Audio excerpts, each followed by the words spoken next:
2026 నూతన సంవత్సరం సందర్భంగా దర్శి పట్టణం ఎల్పీ రోడ్డులోని తెలుగుదేశం పార్టీ కార్యాలయంలో అభిమానులు ఏర్పాటు చేసిన నూతన సంవత్సర వేడుకల్లో పాల్గొని కేక్ కట్ చేసి నూతన సంవత్సర శుభాకాంక్షలు తెలియజేసిన Darsi TDP in charge doctor Gottipati Lakshmi, TDP యువ నాయకులు డాక్టర్ కడియాల లలిత్ సాగర్, మాజీ శాసనసభ్యులు నారపశెట్టి పాపారావు, కడియాల రమేష్. దర్శి పట్టణంలో గురువారం నూతన సంవత్సర వేడుకల సందర్భంగా ప్రజానికాన్ని ఉద్దేశించి Darsi TDP in charge doctor Gottipati Lakshmi మాట్లాడుతూ, దర్శి ప్రజల హృదయాలలో నాకు సముచిత స్థానం ఇచ్చినందుకు మీ అభిమానిగా మీ అందరికీ పేరు పేరున హృదయపూర్వక కృతజ్ఞతలు తెలియజేస్తున్నామని వారు తెలియజేశారు.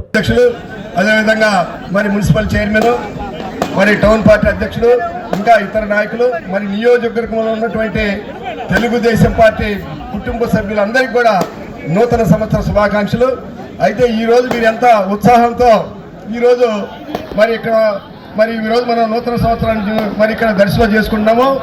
మరి లక్ష్మి గారి ఆధ్వర్యంలో. మరి అదేవిధంగా రేపు రాబోయేటటువంటి స్థానిక సంస్థల ఎన్నికల్లో మరి ఈరోజు ఎంత ఉత్సాహాన్ని మనం చూపించామో అదే ఉత్సాహాన్ని రేపు స్థానిక సంస్థల ఎన్నికల్లో కూడా అటు సర్పంచ్లు కానివ్వండి, జెడ్పీటీసీ, ఎంపీటీసీలు అదే అన్నీ కూడా మనం గెలిపించుకునే విధంగా మరి మీ అందరూ కూడా కృషి చేయాలని కోరుకుంటూ ఇక్కడికి ఇచ్చేసినటువంటి ప్రతి ఒక్కరికి కూడా మరి నూతన సంవత్సరం